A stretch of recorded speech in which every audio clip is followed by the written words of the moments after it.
Start करते हैं एक combined revision class sequence series and straight lines की। भाई आज जो पहली क्लास है पता है वो बेसिक क्लास होती है और आज हम सारे फॉर्मूले डिस्कस करने वाले, इसलिए बहुत सी क्लास होगी। सिर्फ कितने दिन चैप्टर खींचोगे वाला 4 क्लास, चैप्टर बड़े बड़े हैं ये। तो रिवीजन क्लास नंबर 4 3 क्लास हो चुकी हैं जब हमने एनसीईआरटी कवर की थी ट्रिग्नोमेट्री की एंड लिमिट्स एंड डेरिवेटिव, लगभग सारे क्वेश्चन के साथ।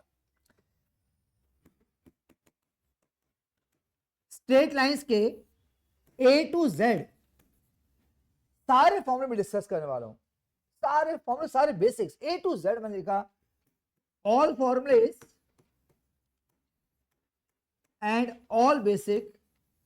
तो ये बड़ी यूजफुल क्लास रहेगी आज की कि 1 घंटे में सब कुछ रिवाइज हो जाए। ध्यान सुनिएगा, मैं स्लो पढ़ाऊंगा क्योंकि क्लास रिकॉर्ड भी होता है, मैं फास्ट नहीं पढ़ाने वाला, आराम सुनते रहेगा। General equation of line ax plus by plus c equal 0। पहला टॉपिक स्लोप ऑफ लाइन। आई पूरी नॉलेज स्लोप को लेके, slope of a line denote करते हैं m से। m निकालने का पहला formula m equal to tan theta. सिर्फ लिखने से काम नहीं चलेगा, यूज करना आना चाहिए कि थीटा एग्जैक्टली क्या होता है। यहां पर theta is the angle made by the line with a positive direction of X axis. Theta is the angle between the line and positive direction of X axis. Line कहीं बनाओ या x axis line यहां बना दे मानो हमने, तो हमेशा हिंदी में सीधे हाथ वाला राइट वाला एंगल आपका चाहिए। तो अच्छी नॉलेज हो, कब एंगल घुमा के देता ढूंढना पड़ेगा। कब कहता है फॉर एग्जाम्पल उसने कहा कि आपकी लाइन 45 डिग्री बना रही है with Y axis, measure anti clockwise, 2 पंगे डाल दिए तो वाई एक्सिस बोल दिया और डायरेक्शन दे दिया एंटी क्लॉकवाइज, 2 पंगे डाल दिए। बताओ, तो वही मैं यूज करना आना चाहिए। तो कैसे क्वेश्चन किया जाए वाला, थीटा एंगल दे रखा 45 डिग्री, ये लाइन आपकी, ये वाई एक्सिस एंटी क्लॉकवाइज, तो ऐसे एंटी क्लॉकवाइज ये 45 डिग्री है। तो स्लोप निकालने के लिए कौन सा एंगल चाहिए, सीधे हाथ वाला। ये कितना हो जाएगा, 135 हो जाएगा। फिर स्लोप का आएगा tan थीटा से tan 135 से। तो कोई घुमा फिरा के कोई वाई एक्सिस कह दे, कभी क्लॉकवाइज कह दे, कभी एंटी क्लॉकवाइज कह दे, कभी एक्स एक्सिस कह दे, 4 कॉम्बिनेशंस। तो थीटा एग्जैक्टली का पहचानना पड़ेगा आपको। तो लिखने से काम नहीं चलता, अप्लाई करने नंबर मिलते हैं, नंबर नहीं मिलते फॉर्मूले के एंट्रेंस में। अप्लाई करोगे सही जगह पे सही टाइम पे तो उसके मार्क्स मिलेंगे। तो पहला formula m equal tan theta, second formula ये m is equal to y2 minus y1 upon में x2 माइनस x1। बिल्कुल यूजफुल है यार। अगर आपकी लाइन 2 गिवन पॉइंट से पास हो रही है तो आपको स्लोप तो मिलना तय हो गया बाय दिस फॉर्मूला। बहुत काम की चीज है ये, y2 minus y1 upon x2 minus x1। m is equal to minus coefficient of x upon में कोएफिशिएंट ऑफ y। ये कब यूज करना है, जब इक्वेशन गिवन हो, when equation of line is given, तो यूज करेंगे। ये आपके 3 फॉर्मूले हैं। मैंने आपको 3 फॉर्मूले हैं। अगर मुझे कुछ अपनी लाइन की नॉलेज है, मेरी लाइन कितना एंगल बना रही है, वी कैन फाइंड स्लोप। मेरी लाइन किन 2 पॉइंट से पास कर रही है, वी कैन फाइंड स्लोप। वो मेरे को लाइन की क्वेश्चन नहीं पता है, मेरी लाइन क्वेश्चन पता मुझे खुद ही बताओ, तो स्लोप निकल जाएगा उस लाइन का। Next point, slope of X axis 0, slope of Y axis infinity का हो या फिर 0 का हो। इक्वेशन ऑफ एक्स एक्सिस, कभी मिक्स कर देते हैं चीजों को, आपसे गलती ना हो। इक्वेशन ऑफ एक्स एक्सिस उल्टा बोलना है। तो उल्टे में क्या बोलना है, y equal to 0। Equation axis पूछ रहा हूं तो उल्टा बोला y बोलना है। ऐसे equation of y axis, equation of y axis, तो x equal to 0। Any line parallel to x axis, कोई भी लाइन जो पैरेलल x एक्सिस के, तो उल्टा बोलना है। तो क्या बोलना उल्टे में, y equal to something, not y equal to 0, y equal to something. ये इक्वेशन एक्स एक्सिस की है और ये किसकी इक्वेशन है, line parallel to X axis की। तो y equal to something any line parallel to y axis, कोई लाइन पैरेलल y एक्सिस के, तो उल्टा बोलना है x इक्वल टू समथिंग। कब वर्ड एक्सेस लिखा होता है तो x axis and y axis मिला के ही हम वर्ड क्या यूज करते हैं, axes. Parallel condition when two lines are parallel m1 equal to m2, ये बड़ी काम की चीज यार। भाई मेरी लाइन ना उस लाइन की पैरेलल है, तो मेरे को फ्री का स्लोप मिल जाएगा, जो उस लाइन का स्लोप होगा वो मेरा स्लोप हो जाएगा। तो when two lines are parallel बड़ी काम की चीज। हम कई बार कहते हैं क्या जानते हैं क्या नहीं जानते इस लाइन के बारे में, सर स्लोप नहीं जानते, कौन देगा वो लाइन, क्यों, हमारी लाइन से पैरेलल है। तो वहां भी लैंग्वेज काम आती है। परपेंडिकुलर कंडीशन काफी कुछ आंसर कवर किया इसमें हमने। m1 m by formula wise जाए तो m1 m2 -1 और लैंग्वेज वाइज जाए तो negative reciprocal. Angle between two lines, angle between two lines, अगर एंगल निकालें दो लाइंस के बीच में तो शर्त होती है कि आपको दोनों लाइन का स्लोप पता होना चाहिए। मैं दो लाइन से स्लोप पता है m1 m2, तो दो tan थीटा जो थीटा आएगा वो tan theta equal to mod में m1 minus m2 upon 1 plus m1 m2। यहां मैं थोड़ा रुकूंगा कोई अच्छी चीज बताने के लिए। सबके सब बच्चे इन तीन पॉइंट पर ध्यान देंगे, मैं कहूंगा सॉरी ये तीन चीजें सब इसमें ध्यान देंगे। यहां कुछ बोलने वाला हूं, पूरी एनसीईआरटी में सिर्फ तीन ही तरीके हैं स्लोप निकालने के। तो क्या बोल रहे हो, पूरे एनसीईआरटी में सिर्फ तीन ही तरीके हैं स्लोप निकालने के। अगर आपकी रिक्वायर्ड लाइन कोई रिलेशन बना रही है with respect to given line, तो ध्यान सुनो, कुछ बताना चाहता हूं उसके बारे में। अगर मेरी रिक्वायर्ड लाइन गिवन लाइन के साथ कोई रिलेशन बना रही है तो पक्का करेंगे पूरी एनसीईआरटी खत्म हो जाएगी इन तीन तरीकों से। पूरी एनसीईआरटी जब भी क्वेश्चन पूछेगा मेरे से, वो ये मेरी रिक्वायर्ड लाइन है, ये मेरी गिवन लाइन है। बड़ी गिवन लाइन, एक क्वेश्चन पता है जो गिवन लाइन कहते हैं, गिवन क्यों कहते हैं, एक क्वेश्चन पता हो या तो स्लोप पता हो। गिवन लाइन का मतलब क्या होता है, मुझे क्वेश्चन पता है सर।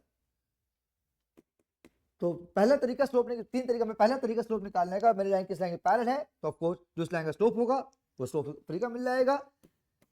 पूरी एनसीईआरटी इस पर डिपेंड है, पूरी एनसीईआरटी बहुत यूज किया। हम स्लोप ढूंढ रहे रिक्वायर्ड लाइन का, वो पता लगा परपेंडिकुलर गिवन लाइन के, तो स्लोप आ गया नेगेटिव रेसिप्रोकल से। ना पैरेलल अपनी लाइन ना परपेंडिकुलर है, रिक्वायर्ड लाइन वो एंगल बना रही है, वो एंगल पता है, हमें थीटा पता है, हमें थीटा पता है, m1 पता है बेटा, m1 गिवन लाइन का स्लोप। m2 ढूंढ रहे हैं, m2 में एमुलेट करूंगा क्वेश्चन मार्क और रिपोर्ट करूंगा, थीटा पुट किया m1, वो पता है सर हमेशा प्लस माइनस करके आता है, तो m के हमेशा दो वैल्यूज आती हैं। तो रिपीट करूंगा ये चीज, अच्छे से पेज रख के ध्यान सुनिए, रिकॉर्डिंग सुन रहे हैं, ऑफलाइन बैठे हैं, यकीन के अंदर एक भी क्वेश्चन एनसीईआरटी में ऐसा नहीं है जो इसके अलावा स्लोप निकाले जाए। सिर्फ तीन तरीके हैं स्लोप निकालने के। अगर मेरी लाइन इस गिवन लाइन के कुछ रिलेशन में है, ये जो है ऊपर दिखाऊं, ये तीन फॉर्मूले हैं। फर्क है, मैं तीन तरीके का और तीन फॉर्मूले का, ये तीन फॉर्मूले स्लोप निकालने के। मतलब कि यहां पे मैं सेल्फ स्लोप निकाल रहा हूं, मैं किसी डिपेंड नहीं हूं, मेरी लाइन किसी पैरेलल परपेंडिकुलर नहीं है, कुछ भी नहीं है, मेरी लाइन खुद एंगल बना रही है विद एक्स के, स्लोप मेरे को मिल जाएगा। मेरी लाइन तो स्लोप एंगल बना रही है, मेरी लाइन खुद ही पास दो पॉइंट से कर रही है, मुझे अपनी ही लाइन की क्वेश्चन पता बताओ, तो ये अलग चीज है। ये तीन फॉर्मूले स्लोप निकालने के, तीन फॉर्मूले स्लोप निकालने के और तीन तरीके स्लोप निकालने। तो जब भी स्लोप निकालेंगे पूरे एनसीईआरटी आरडी में कहूंगा, पूरे आरडी तक जब भी जिक्र किया जाएगा स्लोप का, या तो सेल्फ निकालेंगे, भाई मुझे खुद की नॉलेज थी मेरी लाइन क्या एंगल बना रही है, मेरी लाइन किन दो पॉइंट से पास कर रही है, क्या मेरे क्वेश्चन पता है क्या है। अगर मैं खुद की नॉलेज नहीं है तो पक्का फिर डिपेंड होगा किसी गिवन लाइन पे, तो डिपेंड होगा तीन तरह डिपेंड होगा, या पैरेलल से डिपेंड होगा, या परपेंडिकुलर से, या एंगल बिटवीन टू लाइन से। तो जिंदगी जब भी स्लोप निकालेंगे ये 6 पॉइंट से स्लोप निकालेंगे, ये पक्का कर लीजिएगा। तो स्लोप बहुत आसान चीज है, अब स्लोप मिल जाएगा, अवेलेबल होगा तो पक्का मिल भी जाएगा। तो 7 को पॉइंट नहीं पढ़ते हम, 6 पॉइंट पड़ते हैं स्लोप निकालने के। जो मैं लिखा सिंपल लाइन, 3 तरीके हैं अगर आपकी लाइन गिवन लाइन के साथ तो रिलेशन मेंटेन कर रही है। अगर रिलेशन नहीं मेंटेन कर रही तो पक्का आपको गिवन लाइन की खुद की गिवन सेल्फ कुछ सेल्फ ही तुम्हें नॉलेज दे रखी होगी, भाई मेरी लाइन क्या एंगल बना रही है या मेरी लाइन किस 2 पॉइंट्स पास कर रही है। तो नेक्स्ट पॉइंट पे आते हैं, ये हमने सब सुना स्लोप, अब और आगे चलेंगे। ये लास्ट पॉइंट स्लोप को लेके और है, कोलिनरिटी ऑफ 3 पॉइंट्स। 3 पॉइंट्स हैं, हमें कोलिनर प्रूव करना है यूजिंग स्लोप्स। एक था 10th का डिस्टेंस फॉर्मूला, उससे नहीं लिख रहा हूं, शायद इसी पीडीएफ बनाऊंगा अच्छे से कि सारे पॉइंट इसके अंदर आ रहे हैं, तो बड़े काम की पीडीएफ बन जाएगी यूजिंग स्लोप्स। तो ये प्रूव कर दीजिएगा slope of A B is equal to slope of B C. पहले ए बी का स्लोप निकाल लेंगे y2 माइनस y1 सर, इस तरीके से स्लोप बी सी निकालेंगे y2 माइनस y1 से अगेन, वो स्लोप इक्वल आ गए तो पॉइंट्स आर कोलिनियर। ये सारे पॉइंट्स आपके स्लोप को ले गए हैं, जितने बने कॉन्सेप्ट स्लोप को लेके वो सारे एक स्लाइड पे मैं इक्वेशंस पाऊंगा, एक बार का नजर मार लीजिए। लिखना है बिल्कुल नहीं कि रिवीजन में हम कॉपी कम करते हैं, सुनते हैं, समझते हैं, कुछ याद करते हैं। तो मैं स्लाइड ऊपर करता रहूंगा, ये चीज देखते रहिएगा।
ठीक, हाँ जब नजर मार ली। अब नेक्स्ट हेडिंग है हमारी, पहली हेडिंग स्लोप थी, सेकंड हेडिंग बड़ी इसमें different forms of equation of line. Different forms of equation of line. सबसे मेन होती है हमारे यहां पर पॉइंट स्लोप फॉर्म। यही फॉर्म ऐसी है जो 90% काम आती है। मैं 90% कहते सोचो आप, पॉइंट स्लो फॉर्म सच में 90% कहूंगा जब मैं सीबीएसई पढ़ रहा हूं या मैं जेई पढ़ रहा हूं। पॉइंट स्लो फॉर्म तो सबकी पहली प्रेफरेंस मेन या फर्स्ट प्रेफरेंस ये होती है। हमने हिंदी में बात करते हैं, जब चैप्टर पढ़ते हैं हिंदी में बात करते हैं, क्या जानते हैं इस लाइन के बारे में। सारे क्वेश्चन हमने जेई के सीबीएसई इसके अकॉर्डिंग चलते हैं, क्या जानते हैं इस लाइन के बारे में। जब भी कहते हैं लैंग्वेज तो काफी कुछ जान पाते हैं। ये क्या है कि क्या जानते हैं क्या नहीं जानते। हमें पॉइंट मिल रहा है, वो स्लोप मिल रहा है, तो फॉर्मूला होता है y minus y1 equal to m into में x माइनस x1। इसे इग्नोर मत कीजिएगा, तो मेन फॉर्म यही है आपकी। सच मगर मैं खुद टीचरों को क्वेश्चन सच सॉल्व करो, आप टीचर हो ना, सॉल्व कर दिखाओ क्वेश्चन को, एक क्वेश्चन का दिखाओ। सच में मेरी पहले प्रेफरेंस होगी पॉइंट स्लोप फॉर्म की, हमेशा ही। कोई भी क्वेश्चन आ जाए, कोई भी एक्सरसाइज क्वेश्चन हम देख के हम ही कहेंगे यार काश पॉइंट मिल रहा है, सो पॉइंट मिल गया, काश स्लोप और मिल रहा है यार, मैं काम चल जाएगा। तो हमेशा हर क्वेश्चन बेटा जब भी क्वेश्चन पूछी जाती है तो हमें पहले नजर पे आती है तो पॉइंट मिल रहा है, स्लोप मिल रहा है। स्लोप पता है, सब कुछ जानकारी मिल गई। 3 फॉर्मूले से 3 तरीकों से, 3 फॉर्मूले से मुझे लाइन के बारे में पता है। लाइन कितना एंगल बना रही है, tan थीटा जाऊंगा, ये सब चीजें, ये लाइन किसी लाइन पैरेलल है, परपेंडिकुलर है, या एंगल बिटवीन टू लाइन बना रही है, तो हाँ स्लोप वहां से आ रहा है 3 तरीकों से, तो स्लोप मिल जाता है हमें। अब क्या हुआ कि मुझे एक पॉइंट तो मिल गया, तो मैं स्लोप ढूंढ रहा हूं, खूब कोशिश किया कि कहाँ स्लोप मिल रहा है, कहीं से मिल रहा है, 3 फॉर्मूले से आ जाए, 3 तरीकों से आ जाए, स्लोप कहीं से नहीं मिल आ रहा, फिर हम हार गए। हाँ हार गए, तो क्वेश्चन छोड़ा नहीं। अब नेक्स्ट प्रेफरेंस होती है काश एक पॉइंट और मिल रहा है। अगर स्लोप नहीं मिल रहा तो पूरी जान लगाई स्लोप निकालने में, पूरी जान फूक दी, नहीं मिल रहा कोई बात नहीं, फिर एक पॉइंट और मिल रहा है, तो क्या बन जाती है आपकी 2 पॉइंट फॉर्म। यानी सेकंड प्रेफरेंस आपकी क्या होती है, 2 पॉइंट फॉर्म की होती है, ध्यान रखिएगा। हम कभी 2 पॉइंट फॉर्म ट्राई नहीं करते। तो 2 point form y minus y1 equal to y2 minus y1 upon में x2 minus x1, same formula है, m की जगह हमने क्या लिख दिया, ये लिख दिया। अगर लाइन 2 पॉइंट से पास करे तो ये नॉलेज देगी, पढ़ो, ये फॉर्मूला याद कर लिया। हम कोई भी क्वेश्चन करते हैं पहले ये ट्राई करते हैं, अगर स्लोप नहीं मिलता, बाई चांस होता है कुछ क्वेश्चन स्लोप मिल ही नहीं रहा, झक मारो नहीं मिलेगा। जैसे मीडियंस, या मीडियन में ट्राइंगल 3 वर्टेक्स होती है, यहाँ तीनों वर्टेक्स पता है, ABC। मीडियन क्वेश्चन पूछ गई AD question, final question AD, क्या जानते हैं AD बारे में, ऐसा हमने कहा, जब कहा तो क्या जानते हैं, ये पॉइंट जानते हैं, क्या नहीं जानते, AD का स्लोप। खूब कोशिश करते हैं, नहीं मिलेगा AD का स्लोप, क्योंकि AD किसी पैरेलल नहीं है यार, AD किसी परपेंडिकुलर नहीं है, ना ही कोई AD एंगल बना रही बिटवीन 2 लाइंस। तो फिर सेकंड पॉइंट ढूंढा, तो मिड पॉइंट फॉर्मूला क्या आ जाएगा आपका, D पॉइंट आएगा, मीडियन है, और फिर 2 पॉइंट फॉर्म इक्वेशन। तो बेस्ट एग्जांपल देने की कोशिश करूं ये चीज। तो क्या जानते हैं क्या नहीं जानते, खूब कोशिश, स्लोप मिल रहा है, नहीं मिलेगा स्लोप, तो यहाँ पे हम 2 पॉइंट फॉर्म लगाया हमने। तीसरी फॉर्म होती है हमारी इंटरसेप्ट फॉर्म। ये ना पर्टिकुलर केस है, मैंने कहा पर्टिकुलर केस, अगर मैं इंटरसेप्ट पता है तो मैं जाऊंगा ना, तो पर्टिकुलर केस बन गया, यानी लिमिटेड क्वेश्चंस हैं। वो क्या होते हैं, फिगर देखिए इंटरसेप्ट के अंदर, जब फिगर बनाई आपने तो ये लाइन आपको यहां से लेकर यहां तक का डिस्टेंस इसको एक्स इंटरसेप्ट। हाँ पता से बताया था आपने, portion between the origin and the point where line cuts the x-axis, this portion is called x-intercept, and the portion between the origin and the point where the line cuts the y-axis, this one y-intercept। and अगर x-intercept a है तो line पक्का किसे पास करेगी, a comma 0 से, common sense की बात है। ये पॉइंट एक्स एक्सिस पे वैसे y0 होगा, कोई दूरी डिस्टेंस a है, a कॉमा 0, तो x by a plus y by b equal to 1, ये आपकी इंटरसेप्ट फॉर्म। पर्टिकुलर केस मिल जाता है, लिमिटेड क्वेश्चन है। जब जिक्र करेगा इंटरसेप्ट को तो जाऊंगा ना, जिक्र नहीं करेगा तो पॉइंट स्लोप पे जाऊंगा। Fourth form slope intercept form. Slope intercept form, हाँ स्लोप पता हो, सो कौन सा intercept, y intercept, y equal to mx plus C. तो सी क्या होता है, C is the y intercept, तो b होता था ना, तो c कह दो, d कह दो, e कह दो, क्या फर्क पड़ता है, कुछ भी कह दो, तो l कह दो, m कह दो, n कह दो, सो b कह दे, b कह दो। अभी बात कहूं इसलिए मैं होम कोर्स में है, मैं काटा भी नहीं मारा, अवॉइड लिखा, सच में अवॉइड वर्ड लिखा, अवॉइड करोगे पूरे चैप्टर में। आंसर अगर बात करूं तो सर क्यों, तो क्वेश्चन आंसर था, आंसर क्वेश्चन उठा रहा हूं, फाइंड द क्वेश्चन लाइन, हमें स्लोप मिल गया कहीं से, स्लोप मिल गया कहीं से, और खुद ही बोल रहा हूं मुझसे y इंटरसेप्ट 4 है, स्लोप मिल गया, या फ्री का या कहीं से चुरा लाए, फॉर्मूले पड़े, 3 फॉर्मूले 3 तरीके, स्लोप आ ही जाएगा, टेंशन नहीं। वो मुझसे कह रहा है y इंटरसेप्ट, हम चाहे यहाँ पे जाओ क्वेश्चन खत्म करते हैं 5 सेकंड के अंदर, m पुट किया, c पुट किया, अवॉइड करने का सर मैं यूज करूंगा नहीं सर, क्यों, y इंटरसेप्ट 4 है ना, इसको पॉइंट में कन्वर्ट कर देंगे। ये लाइन किस पॉइंट से पास करेगी, और कोई 0,4 से, अगर y का 4 इंटरसेप्ट है, देखो ना y b इंटरसेप्ट था, लाइन किससे पास करी थी 0b से, तो मैंने क्या कन्वर्ट कर दिया पॉइंट में। अब मैं क्या पॉइंट स्लोप फर्स्ट फॉर्म पे जाऊंगा, मैं फर्स्ट फॉर्म पे जाऊंगा, ध्यान रखिएगा, मैं मानता हूं मैं टाइम एक्स्ट्रा लगा रहा हूं, टाइम समय वेस्ट कर रहा हूं, मैं फिर भी मैं इसको अवॉइड करूंगा। मेरे को फ्री का मिल गया, मुझे y इंटरसेप्ट, मैं ढूंढ लाया, मैं चाहूँ वैल्यू पुट कर क्वेश्चन खत्म करता हूँ, मैं फिर भी हमने क्या किया, कन्वर्ट कर दिया y इंटरसेप्ट को पॉइंट में। अगर वाई का चार्ज इंटरसेप्ट है तो लाइन किस पॉइंट से पास करेगी, 0,4 से, तो पॉइंट मिल गया, स्लोप मिल गया, कहाँ गया, पॉइंट। मेरी नजर वहीं पे है, हमें नजर वहीं पे क्या था कि नजर वहीं पे, फोकस वहीं कर रखा है पॉइंट स्लोप पे, तो फोकस वहीं पे कर रखा है तो मैं पॉइंट में कन्वर्ट कर दूंगा।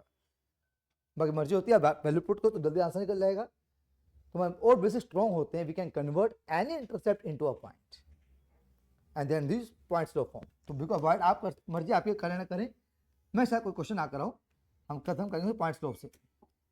4 ही फॉर्म कोर्स में है, बाकी मैं 2 लिखवा रहा हूँ, पढ़ना मत, ये बस साइंस वालों के लिए लिखवा रहा हूँ 1 मिनट के लिए, ये आपकी कोर्स से कट गई हैं,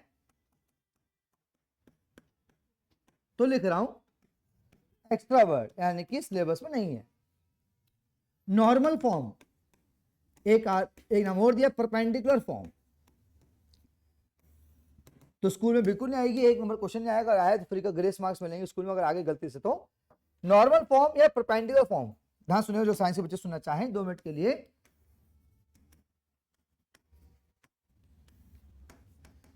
एक ऐसे फॉर्म, ध्यान सुनो जो साइंस के बच्चे बैठे हैं, रिकॉर्डिंग सुन रहे हैं, लाइव बैठे हैं, एक ऐसे फॉर्म जिसमें लाइन के बारे में कुछ पता ही नहीं, एक ऐसी फॉर्म जिसमें लाइन के बारे में कुछ नहीं पता। तो क्या क्या ये बारे में हिंदी लिखते, क्या क्या पता होना चाहिए, पॉइंट मिल रहा है, स्लोप मिल रहा है, इंटरवल मिल रहा है, ए एंड बी, ये सब पता, नॉलेज होनी चाहिए। कोई नॉलेज नहीं है यार, सच में पॉइंट ही नहीं पता। हम पॉइंट ढूंढते हैं ना, पॉइंट मिल रहा है कहीं से, स्लोप मिल रहा है, जो इंटरसेप्ट मिल रहा है यार, थर्ड फॉर्म लगा देंगे, कुछ नहीं पता लाइन के बारे में। आजाद क्या होने वाला है, इस लाइन के ऊपर एक परपेंडिकुलर बनेगा, ओनली फ्रॉम द ओरिजिन, और कहीं से नहीं कि कहीं उठा के बना दिया, ये काम का नहीं है perpendicular, only from the origin. Sir ठीक है, अब इस परपेंडिकुलर की लेंथ पी है, जो पी देख रहे हैं ये पी है क्या, बिल्कुल पहले एक काम करता हूं, पहले देता हूं फॉर्म, पे मैं जब देख के बता पाऊंगा। मैं फॉर्म लिखी मैंने, X cos alpha plus Y sine alpha equal to P, जो बनाया परपेंडिकुलर, ध्यान है फ्रॉम द ओरिजिन, उसकी लेंथ पी है, जो पी देख रहे हैं आप, P is the length of perpendicular, line पूरी नहीं हुई, from the origin to the line, P is the length of perpendicular drawn from the origin to the line. ठीक है, सब पी आपका ये है।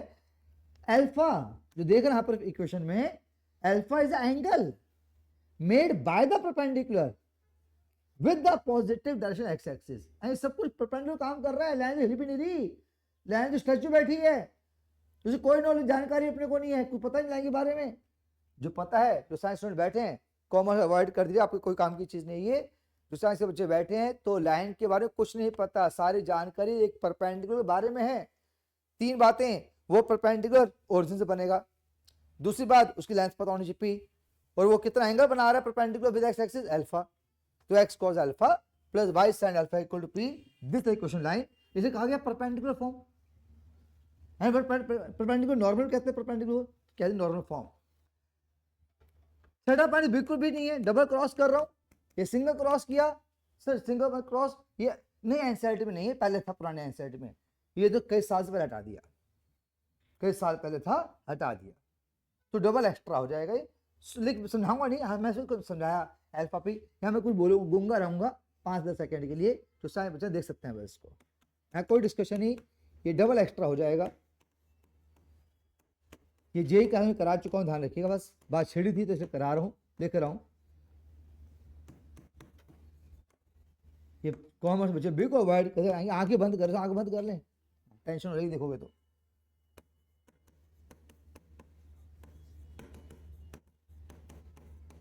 उसको देखना ही गुनाह है कॉमर्स स्टूडेंट्स के लिए। मैं डिस्कस भी नहीं करूंगा आर क्या थीटा क्या है। तो वापस देख लीजिए, जो 4 फॉर्म है कोर्स की, एक बार वेट करूंगा, नजर मार दीजिए।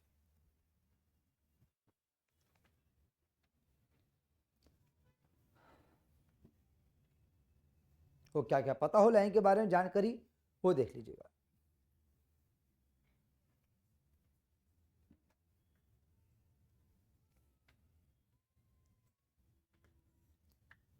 और तो पढ़ना है तो ये फॉर्म तक झेल सकते हैं बस आप, 5 नंबर तक झेलना है तो, छठा बिल्कुल मत देखिएगा।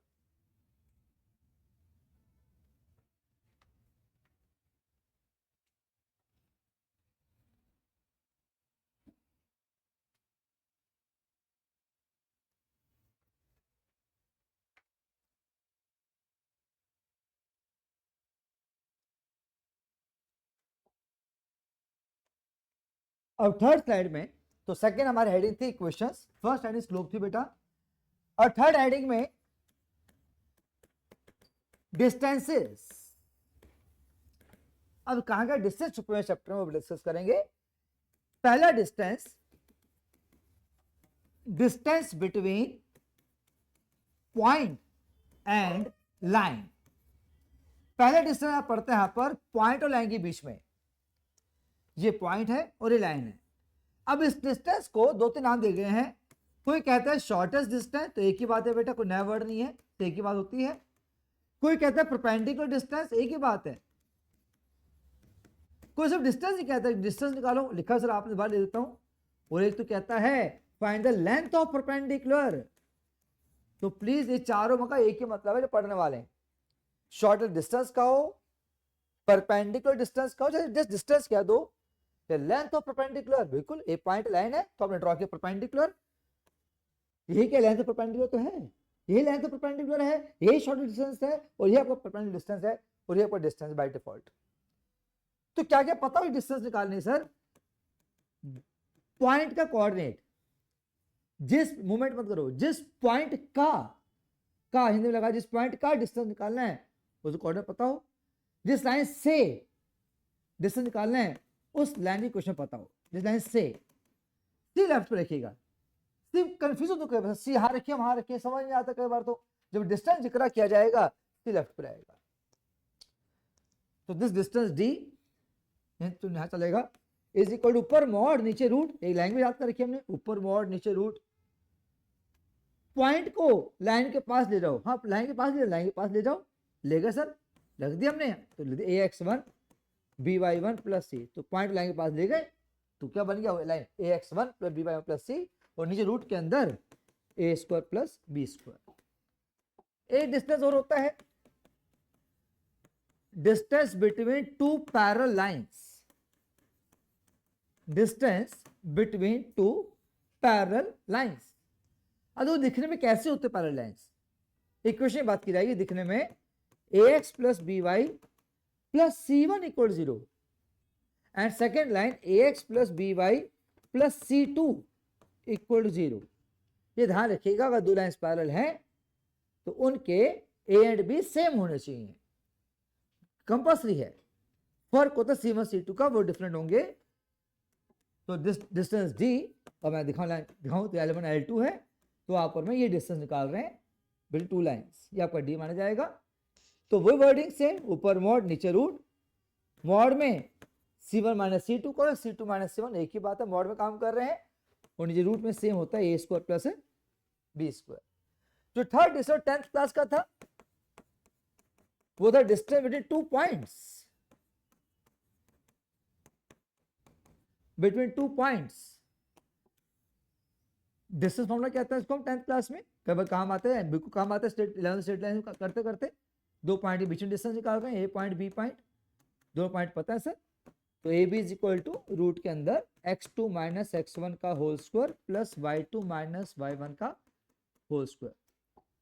तो ये डिस्टेंस की स्क्रीन यहाँ पर जो आप पढ़ेंगे चैप्टर के अंदर।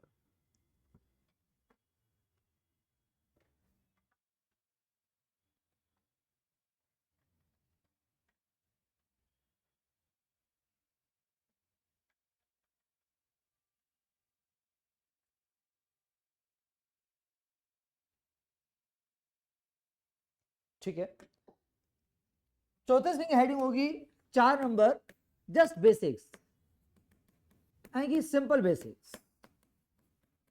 यहां को मैं स्लोप का जिक्र नहीं करूंगा, यहाँ पर मैं कोई आपको इक्वेशन जिक्र नहीं करूंगा, ना कोई डिस्टेंस का। आइए पहले पॉइंट इसमें, point of intersection, point of intersection two lines, बिल्कुल बहुत ज्यादा यूजफुल चीज आ रही है। पॉइंट ऑफ इंटरसेक्शन की इसकी बात कर रहे हैं सर, बिल्कुल ये आपका L1 L2 है, हमें कई बार नीड पड़ती है, एंटर तो बहुत ज्यादा, ये पॉइंट चाहिए मुझे। अगर आपको इस पॉइंट की इतनी ही अर्जेंट नीड है, हाँ सर बहुत नीड अर्जेंट नीड है, बिना इस पॉइंट में क्वेश्चन रुका हुआ है सर, क्वेश्चन पॉइंट मिल जाए तो मैं क्वेश्चन आगे बढ़ा सकूं, वो पॉइंट के बिना मैं कुछ कर ही नहीं पा रहा, तो इतनी अर्जेंट नीड है उस पॉइंट की, तो ड्यूटी बनती है आपकी कि आप कहीं से भी इन दो लाइन से क्वेश्चन ढूंढ के लेके आए। बड़ी सिंपल लैंग्वेज बोल रहा हूँ, एक अच्छी लैंग्वेज यहाँ पर। अगर आपको इस पॉइंट इतनी अर्जेंट, कौन सा पॉइंट है, पॉइंट ऑफ इंटरसेक्शन, अगर इतनी अर्जेंट नीड है तो इट इज मैंडेटरी कि दोनों क्वेश्चन पता हो। सर नहीं पता बाई चांस, वो तुम्हारी हेडिक है, पॉइंट्स जो 2.1 जितने फॉर्म सिखा चुके हैं, तो पहले क्वेश्चन लेके आओ, सभी क्वेश्चन ढूंढ लाए कहीं से भी, या पता होंगी या पता कर लाएंगे। जस्ट सॉल्व करना क्लास 10th की तरह, तो सॉल्व क्लास 10th की तरह एलिमिनेशन मेथड से तो गेट एक्स और वाई की वैल्यू, वही क्या होता है आपका पॉइंट ऑफ इंटरसेक्शन। तो इतनी लंबी मैं कहानी गाई कि जरूर बोलना से 10th क्लास और 10th क्लास में बेसिक तो पता हो कि पॉइंट निकालें कैसे, ये सॉल्व आता है, वो तो आता है, मगर पॉइंट कब आएगा जो तुम्हें क्वेश्चन पता होंगी। अगर क्वेश्चन नहीं पता, वो पॉइंट अर्जेंट नीड है, तो क्वेश्चन ढूंढ लेके आऊंगा इनसे। से क्वेश्चन नहीं मिल रही, खूब कोशिश, क्वेश्चन मिल ही नहीं रही, तो भी पॉइंट भी नहीं मिलने वाला, पक्का कीजिएगा। अगर क्वेश्चन मिल एक पता है, एक मिल ही नहीं रही, तो फिर पॉइंट नहीं आने वाला, पॉइंट भूल जाइए आप, फिर मुझे लेट करना पड़ेगा, उस पॉइंट को ढूंढ नहीं पाऊंगा। ये पॉइंट ध्यान काफी काम की चीज रही।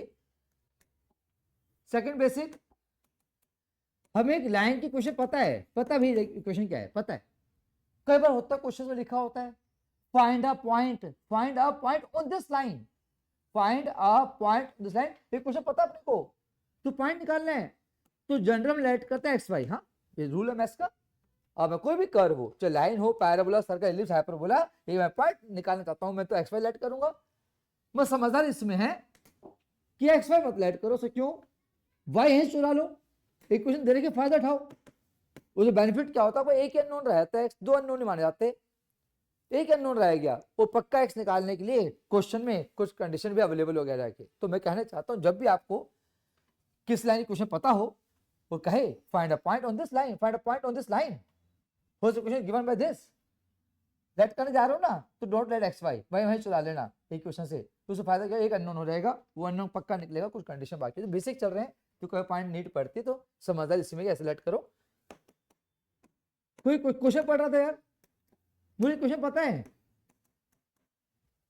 मुझे क्वेश्चन पता है, कमी है एक क्वेश्चन में, एक क्वेश्चन पता है कमी है, हाँ पता भी कमी भी है, कमी लैम्डा किस है, वो लिखा वो लाइन एक पॉइंट से पास करी 2,3 से, फिर मत पलटा हुए पढ़ाऊं तो ये थोड़ा बड़ी बेसिक नॉलेज है लाइफ की, कि मुझे एक क्वेश्चन पता है और एक अननोन पढ़ा है क्वेश्चन में यार, और वो पॉइंट लाइन किसी पॉइंट से पास करी है, ये तो बड़ी कॉमन सेंस की बात है, 11th मैच्योर स्टूडेंट है, 11th एंड में है, ये बड़ी मैच्योरिटी, सिंपल सी बात, किसी पॉइंट सेटिस्फाई कर देंगे तो लैम्डा वैल्यू आ जाएगी। ये सिंपल सी बात है, ये आज नहीं जिंदगी भर के लिए, कोई भी कर वो यार, कुछ मैं सर्कल पढ़ रहा हूँ, पैराबोला पढ़ रहा हूँ, एलिप्स पढ़ रहा हूँ, हाइपरबोला पढ़ रहा हूँ, लाइन पढ़ रहा हूँ, 5 करते पढ़ते हैं, तो कहीं भी मुझे क्वेश्चन पता है, एक्स को तो Y square equal to radius नहीं पता, मुझे पता है वो सब एक पॉइंट से पास कर रहे हैं, तो सेटिस्फाई करा दूंगा। मुझे क्वेश्चन पता है वाई स्क्वायर को 4a नहीं पता, ये पता है वो पैराबोला 2 पास कर रहे हैं, तो फॉर ऑल कर्व्स, वो कोई भी कर्व किसी पॉइंट से पास कर रहा है, वही क्वेश्चन पता है करके बस थोड़ा अननोन रह गया, तो पॉइंट सेटिस्फाई करने काम आएगा। ये बेसिक डाल दिया गया, हाथ से सेटिस्फाई कर देंगे, लैम्डा की वैल्यू आ जाए, तो लेता हूँ 2 + 3 = लैम्डा, तो लिख द वर्ड सेटिस्फाई, ध्यान रहे पीडीएफ मिलेगी आपको, तो मैं सेटिस्फाई यहाँ पे किया। Last is locus, 2-3 question NCERT में, तो मैं एंट्रेंस पर जेई वगैरह जो सारे बच्चे बैठे हैं, लोकस से भर के है, देखो जेई के आते हैं तो वो लिखा फाइंड लोकस, फाइंड लोकस, अब सुन लोकस से हल्की जानकारी वापस रिवाइज करेंगे। तो लोकस ऑफ पॉइंट, ये रखूंगा मैं, कोई क्वेश्चन नहीं करा रहा, एक जानकारी दे रहा हूं कि लोकस क्या है और पॉइंट क्या है, कि लोकस अलग चीज है, पॉइंट अलग चीज है, ये एक चीज नहीं है मिला के, ये अलग चीज है, ये लाइफ की। मोबाइल साइलेंट करूं, समझिए चीज। तो लोकस जब एंट्रेंस क्वेश्चन पढ़ते हैं, ऑफ के बाद क्या लिखा है वो बड़ा मैटर करता है, ऑफ के बाद मैटर करता है, हाँ, क्योंकि ऑफ के बाद वो लिखा होता है जो पॉइंट मूव करने वाला है। जब क्वेश्चन पढ़ेंगे एंट्रेंस जे वगैरह के, find locus of this, of के बाद लिखा है पकड़ लेने इस चीज को, वो पॉइंट मार मूव करने वाला है, ये आपका मूविंग पॉइंट होता है, कि पता लगे कि किस पॉइंट का लोकस निकालना है, मूविंग पॉइंट कहो, वेरिएबल पॉइंट कहो, ये इग्नोर मत करो, जो साइंस बच्चे बैठे हैं वो पक्का किया क्वेश्चन आंसर 2-3 है तो हो ही जाएंगे, मैं 2-3 से तो काम चलेगा। तो जो ऑफ के बाद लिखा है वो मूविंग पॉइंट होता है, तो पी डिनोट करते हैं।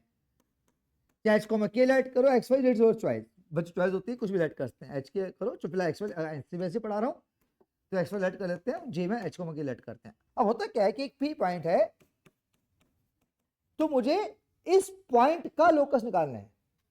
पॉइंट अलग है, लोकस अलग है। पॉइंट मूविंग पॉइंट है, मूव करेगा, और मूव करेगा फ्री में नहीं, बताया था under some given condition. Question condition given होती है, पहचाननी पड़ती है। तो जो कर्व ट्रेस किया, this curve is called locus.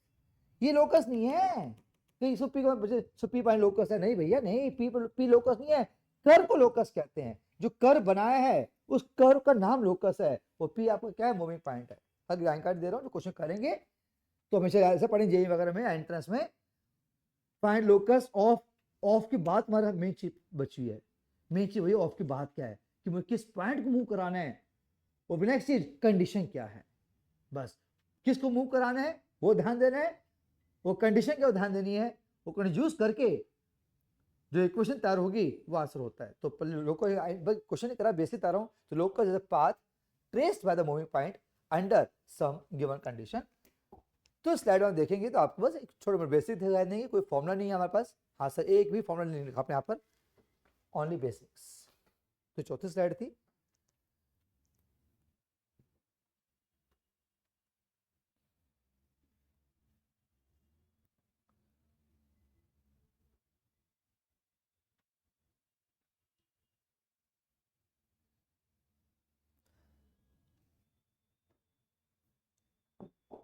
Sequence series ये तो है कि इतना माइंड जंप करेंगे, मिक्स चैप्टर पढ़ने चाहिए कि जहां पूरा सिलेबस आएगा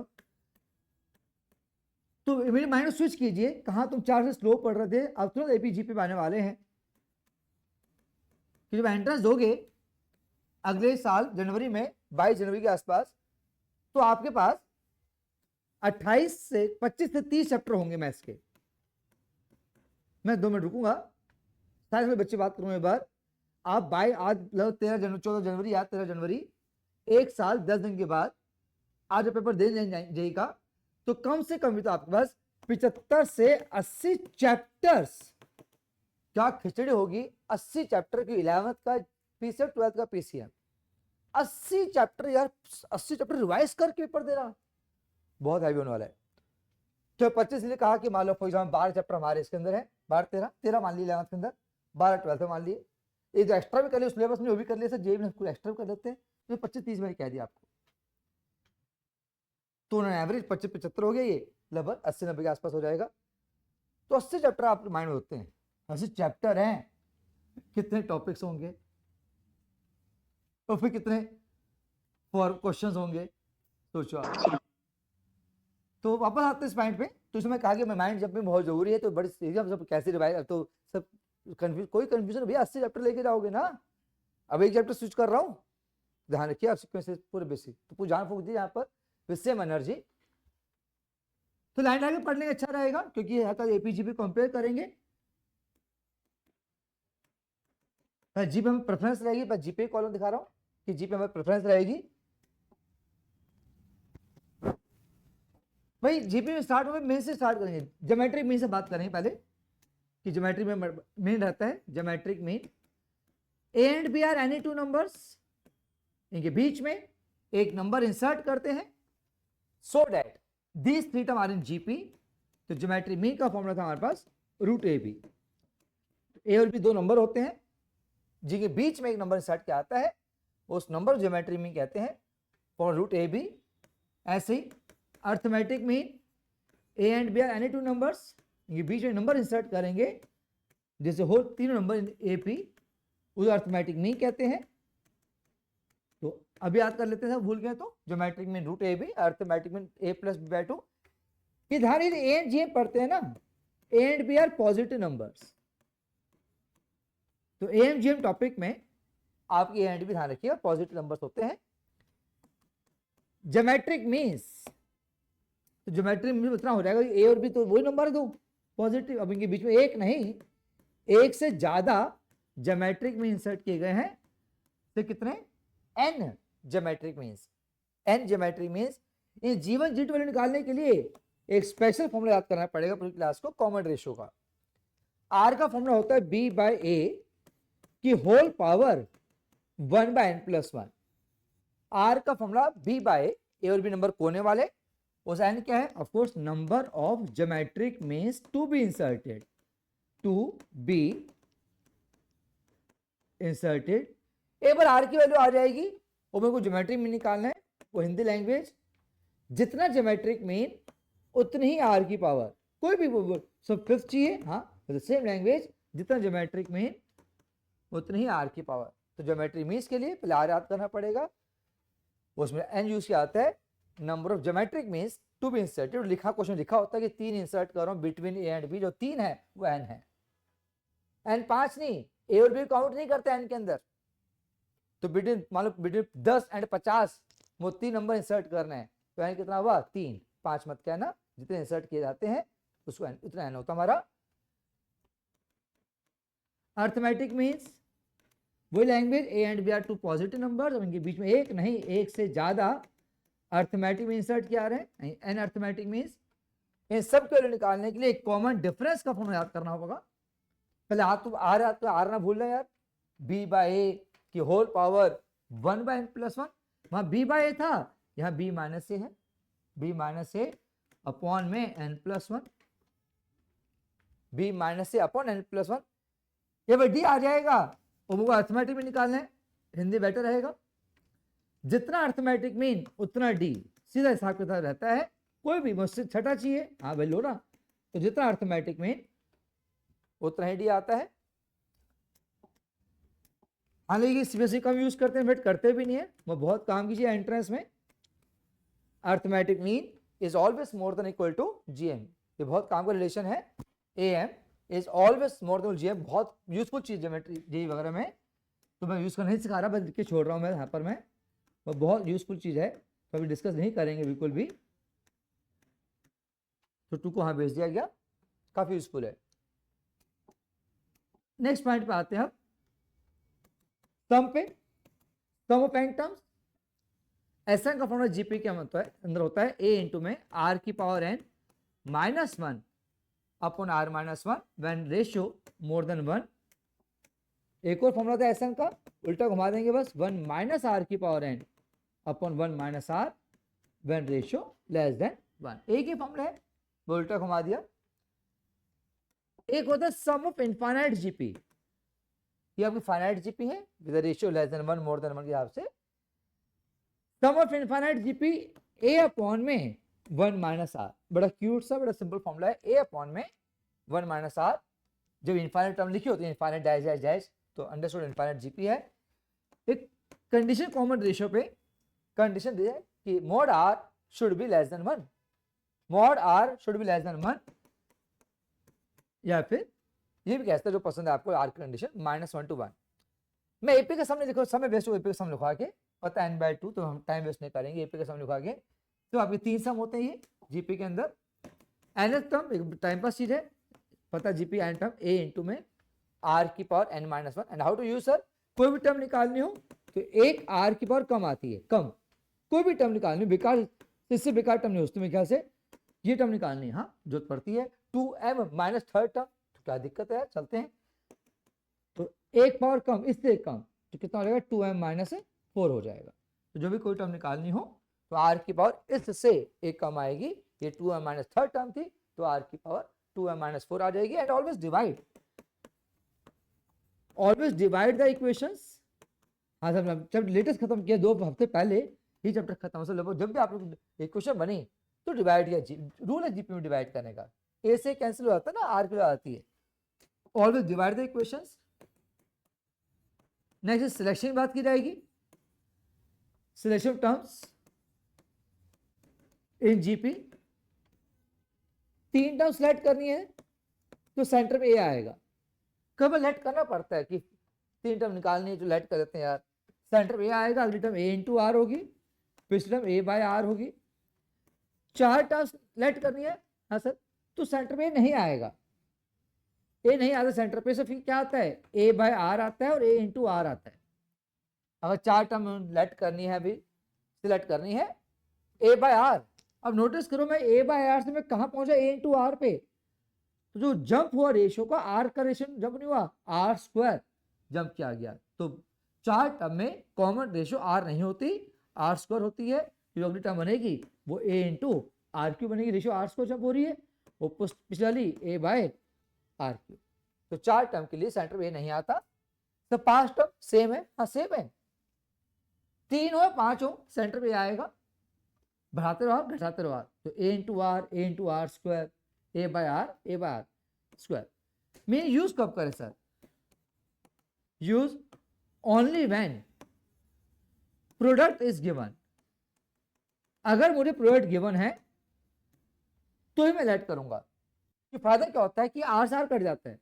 find three terms in GP whose product is 216, given product 216, मैं पक्का सिलेक्शन जाऊंगा, आर से आर कट जाएगा, ए क्यूब 216, ए आर 6। ऐसा प्रोडक्ट नहीं गिवन है तो फिर पंगे मत डालना, इफ नॉट गिवन तो मत लेट करना, काय का फ्रैक्शन झेलें, काय का अपना आर स्क्वायर आर क्यूब झेलें। तो if not given then let तीन basic terms A R and A R square.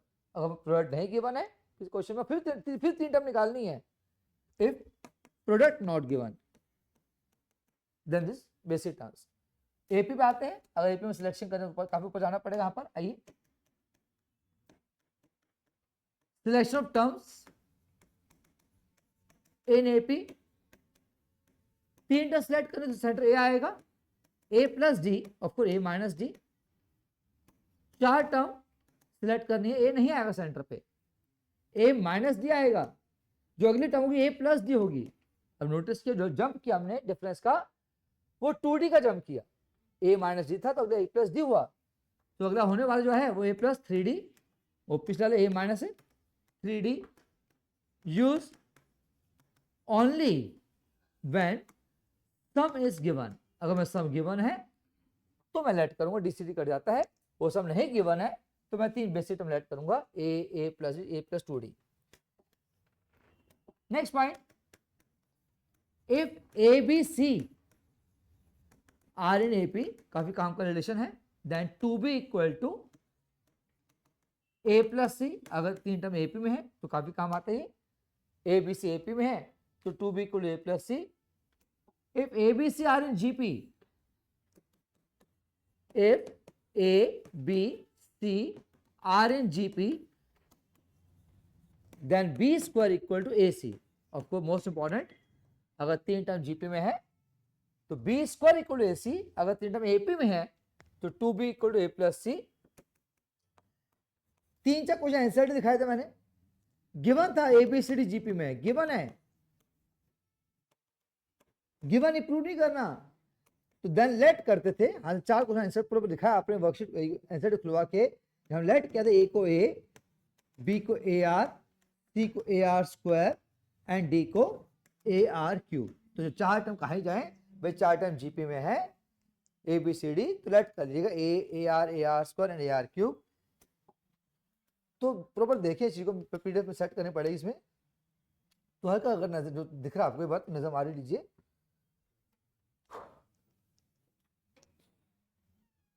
तो बड़ा करता हूं, ये पॉइंट चेक कीजिएगा, लिखा मैंने कंपेयर के साथ।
फाइन। एक क्वेश्चन मैं कराऊंगा बस, हाँ आज क्वेश्चन स्टार्ट नहीं कर, एक क्वेश्चन हैवी करा रहा हूँ, ये क्वेश्चन कर रहे हो स्टेट लाइन से क्वेश्चन करा रहा हूँ, काफी अच्छे बेसिक कवर होंगे क्वेश्चन आपके। एक क्वेश्चन मैं कर रहा हूँ, एक आपसे करूंगा, ध्यान रखिएगा, जो क्वेश्चन करवा रहा हूँ वैल्यू चेंज करके आप करेंगे। और मैं से इंपॉर्टेंट क्वेश्चन कहूंगा कि मैं जब भी टेस्ट बनाया अपनी लाइफ में, और जब भी टेस्ट बनाया तो क्वेश्चन में पक्का डाला है। क्वेश्चन है बेटा, फाइंड दी रिफ्लेक्शन, तो डरो मत, इसको डरो मत देख के, इमेज का ही नाम रिफ्लेक्शन होता है बेटा। फाइंड द इमेज या reflection of point P in the line mirror x plus Y plus 5 equal 0। अगर मिरर वर्ड नहीं दिखा तो भी चलेगा, नहीं मिरर होगा तो इमेज बनेगी, ऐसा नहीं है। लाइन बाय डिफॉल्ट काम करेगी मिरर का, तो मिरर का वेट मत करना। तो पॉइंट की इमेज निकाले लाइन पर, ये पॉइंट P, जैसे कोऑर्डिनेट पता है 1,2, ये लाइन, जिस लाइन पे इमेज निकालनी है, तो x प्लस वाई मैं सामने भेजा सी को, से क्यों पढ़ रहे थे, मैं सी लेफ्ट जब भी रखूंगा जब मैं डिस्टेंस निकालना हो, वह कोई डिस्टेंस आप बात नहीं की जाएगी, तो सी हमेशा सामने रखो। अगर डिस्टेंस नहीं पूछा रहा तो बताओ क्यों सामने भेजे, बताता हूं। तो सी सामने रखो। अब स्टार्ट करते हैं क्वेश्चन।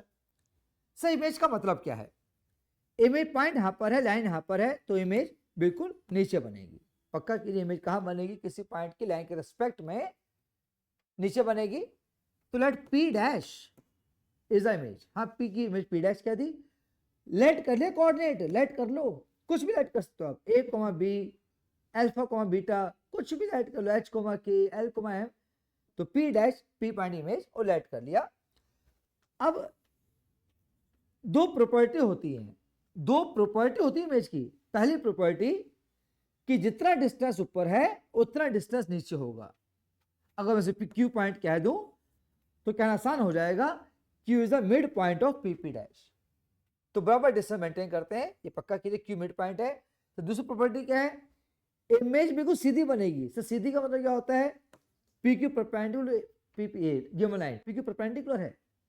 हाँ, कभी इमेज टेढ़ी नहीं बनती कि P पॉइंट यहां पर है, इमेज यहां बन रही है, ऐसा नहीं होता कि P पॉइंट यहां पर, ऐसे टेढ़ी इमेज नहीं बनती। तो ये हमेशा परपेंडिकुलर होना चाहिए, ध्यान रखिएगा। तो दो पॉइंट हम सीख रहे हैं, यहाँ पर Q मिड पॉइंट है, ये पॉइंट काम आएगा, और PQ is perpendicular to the given line, Q image सीधी बनती है। अब Q मिड पॉइंट कह दिया, हाँ, तो 10th क्लास में गए, वहां पढ़ते मिड पॉइंट फॉर्मूला, हाँ समझ से क्रिएट हुआ 10th क्लास से, और 2 पॉइंट कोने पे लिखते हैं, 1 पॉइंट सेंटर पे। तो बेटा मिड पॉइंट फॉर्मूला लगाने के लिए ये कॉमन सेंस की बात है कि 2 पॉइंट के कोऑर्डिनेट पता हो, कोई भी दो, चाहे 2 पता हो तो C निकल जाएगा, A और C पता भी निकल जाएगा, C और B पता A निकल जाएगा। तो कोई 2 पॉइंट पता हो तो बाय मिड पॉइंट फॉर्मूला तीसरा पॉइंट निकाल सकते, तो 2 पॉइंट हमें तो पता होने चाहिए, तो थर्ड निकल जाएगा। अब यहाँ पे हम क्या फेस कर रहे हैं यार, ये P दिखा रहा हूं यहाँ पे भारी फिगर से, और ये P, ये सब चीजें P पॉइंट पता है बस। ये तो पूछा जा रहा है ना, बात ही करते पूछा गया है, ये कहा पूछा गया है।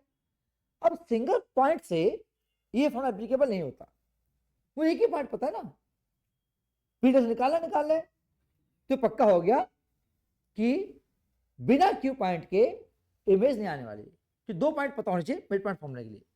मुझे P पॉइंट पता है, वो मैं P डैश से निकालना है, तो मैं डिपेंड Q पे रह गया।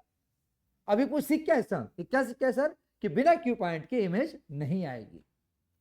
अगर मैं CBSE पॉइंट पढ़ा रहा हूं, ये पक्का कर लो सभी बच्चे, बिना क्यू पॉइंट के इमेज नहीं आएगी। रीजन देके पढ़ा रहा हूँ, रीजन चल रहा है ये कि to apply mid point formula we want 2 point coordinate और एक पता है P point, P dash requirement ही है।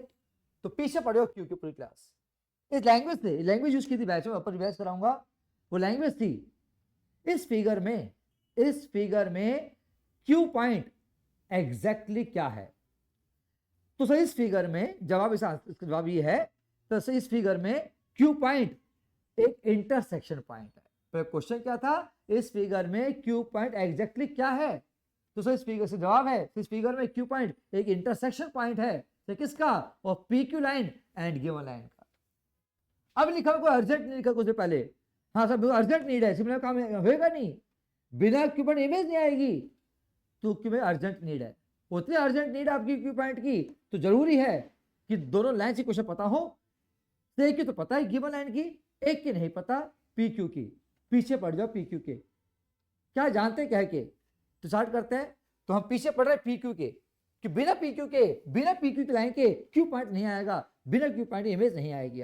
तो इमेज डिपेंड थी पहले क्यू पॉइंट पे, और क्यू पॉइंट डिपेंड किस पे, लाइन पी क्यू पे। अब पीछे पढ़ रहा हूं पी क्यू के, क्या जानते हो पी क्यू के बारे में, सिर्फ पॉइंट जानता हूं, क्या नहीं जानता पीक्यू स्लोप। तो मुझे स्लोप ही निकला ना, पॉइंट स्लोप में ट्राई करूंगा हमेशा जिंदगी भर, पहली कोशिश। तो क्या नहीं जानते पीक्यू स्लोप, क्या कोई उम्मीद है स्लोप मिलने की पीक्यू की, सब उम्मीद तो है क्योंकि पीक्यू परपेंडिकुलर है गिवन लाइन के, तो नेगेटिव रेसिप्रोकल से स्लोप आने वाला है।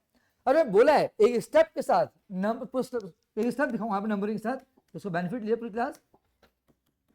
पहला step slope of given line, ये माइनस कोफिशिएंट ऑफ एक्स, पहले माइनस लिखना है, फिर coefficient of X upon coefficient of Y. Second step slope of P Q, of course negative reciprocal, and इसका नेगेटिव रेसिप्रोकल 1 हो गया। Third step equation of P Q, अब point ready था 1 2, slope ready कर लिया, तो पॉइंट स्लोप हम start करते हैं, y minus y one is equal to m into में x माइनस एक्स वन। तो y minus two equal to x minus one, पहले x की टर्म हो है सर, फिर y की टर्म हो, जो कॉन्स्टेंट का रखूंगा, x माइनस वाई वन को है लेके आ रहा हूं equal to minus one. The simple funda is, अगर डिस्टेंस निकालना है तो सी लेफ्ट में होता है, और इक्वेशन सॉल्व करनी है, सॉल्व करें 10th एलिमिनेशन मेथड, तो सी सामने रखो, सिंपल हिसाब किताब है। सी लेफ्ट पे कब, जो डिस्टेंस निकालना है, सॉल्व करें क्वेश्चन तो सी सामने रखना है। ये पी क्यू लाइन, वो गिवन लाइन, तो जो नेक्स्ट स्टेप होगा solving P Q line and given line 10th elimination method से सभी सॉल्व करते हैं। बड़ी आईडी कर दो, वैसे कट जाएगा। तो x प्लस एक्स 2x हो गया, माइनस 5 माइनस 1 माइनस 6 हो गया, x हो गया माइनस 3, x आ गया माइनस 3, हल पुट कर दो, जो माइनस 3 पुट किया तो प्लस 3 हो गया, तो y हो गया माइनस 2। तो आपकी इमेज रेडी हो गई, यहां लिख देता हूं। तो नेक्स्ट स्टेप पे आपकी मिस्टेक क्यू पॉइंट रेडी हो गया, ये चीज। अब एक वर्ड लिखने वाला हूं बड़ा अच्छा सा क्यू पॉइंट को लेके, कभी टीचर कंफ्यूज करते हैं, पता क्या कहते हैं, फोटो परपेंडिकुलर। एक नया वर्ड सुन के जाओ, क्यू पॉइंट को आप फोटो परपेंडिकुलर भी कह सकते हैं, बिल्कुल। अगर परपेंडिकुलर है तो क्या माना जाएगा, फुट माना जाएगा। प्लीज पक्का करो, इसी बहाने क्वेश्चन कवर होता है एनसीईआरटी का। लिखो तो फाइंड द फोटो परपेंडिकुलर, तो क्यू पॉइंट हमारा फोटो परपेंडिकुलर है, तो फोटो परपेंडिकुलर कह दीजिए। तो क्यू पॉइंट रेडी हो गया -3 -2। अब क्यू पॉइंट आ गया, अब लगाएंगे मिड पॉइंट फॉर्मूला। तो Q is the mid point of P and P dash. भाई क्यू मिड पॉइंट है ना, तो इस सामने रखा जाएगा कि x equal to x1 plus x2 by 2, तो 1 प्लस a बाई 2। भाई क्यू मिड पॉइंट है तो y equal to minus 2 equal to y1 plus y2 by 2 plus b by 2, तो -6, तो a आ गया -7, तो b आ गया -6। तो लास्ट स्टेप में देयरफॉर इमेज लिखिए, वर्ड p डैश दिखा के -7 -6, ये आपका आंसर। तो काफी स्टेप खर्च किए, जो जेई के बच्चे हैं वो एक स्टेप में आंसर निकालते हैं। हम बैच में पढ़ाऊंगा, हम सीबीएसई बात करते हैं। तो साइंस के बच्चे हैं वो आपको मैं पढ़ा चुका हूँ, फॉर्मूला डिस्टेंस का, इमेज का डायरेक्ट फॉर्मूला होता है, वो आपको 2 स्टेप में होता है खींच के। तो ये सारे स्टेप्स, अभी को एक स्टेप जानकारी थी कि बिना क्यू पॉइंट के पी डैश नहीं आएगा और बिना लाइन पी क्यू के क्यू पॉइंट नहीं आएगा। पीछे बढ़े पी क्यू के क्या जानते क्या नहीं जानते सब जान पाए, सब पॉइंट्स लो करके। ये क्वेश्चन कर दो फटाफट, फिर छुट्टी करेंगे। क्वेश्चन सब करके मैच करके छुट्टी हुई, ध्यान रखिएगा, सब करके जाइएगा।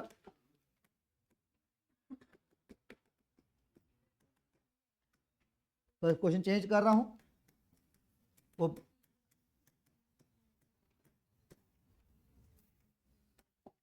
तो क्या कितने बेकार इमेज है, निकालनी पड़ेगी भैया, इमेज गंदे आने वाली है।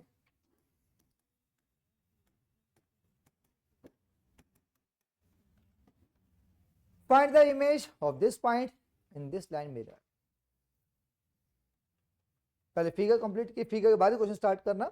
फिगर बना लीजिएगा इसकी। जो बच्चे ऑनलाइन बैठे हैं प्लीज सबके साथ सॉल्व कीजिएगा इस क्वेश्चन को।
कुछ भी ऑनलाइन में कौन आंसर देगा मुझे?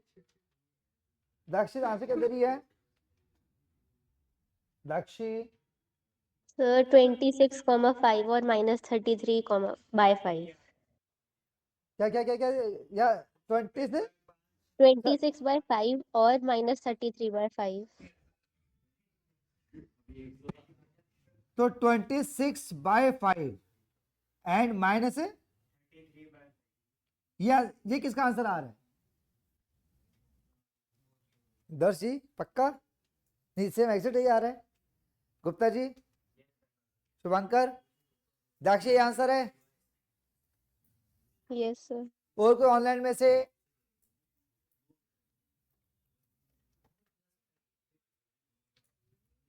निकाला ना दर्श, के झूठ तो नहीं बोल रहा तू? ठीक है, बहुत बढ़िया यार। अब अटेंडेंस ऐसे अटेंडेंस है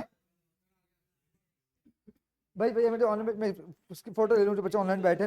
मीटिंग मत लीव करना, मैं भी अटेंडेंस आने बाकी है आपकी।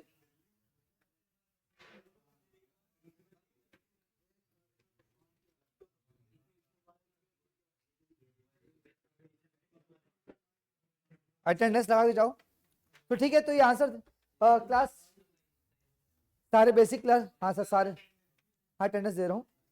सारे बेसिक क्लास 2 चैप्टर्स के। तो परसों एनसेट लेके आए, परसों बुक लेके आना। तो सब बच्चे बुक लेके बैठेंगे या लेके आएंगे। Thank you very much. जय श्री राधे कृष्ण।